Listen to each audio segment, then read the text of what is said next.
कोकण बहरले शिमगाया सणाला, आस लागली आई तुझे रूप पाहण्याला। देव माझा एक वर्षान येतो भेटीला, आनंद लागाव खांदा देतो पालखीला। चरणाशी येतो आई आशीर्वाद घ्यायला, भक्त तुझा तल्लीन होतो होळी उत्सवाला।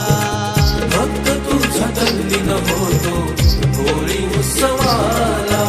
कोकण बहरले शिमगाया सणाला, आस लागली आई तुझे रूप पाहण्याला।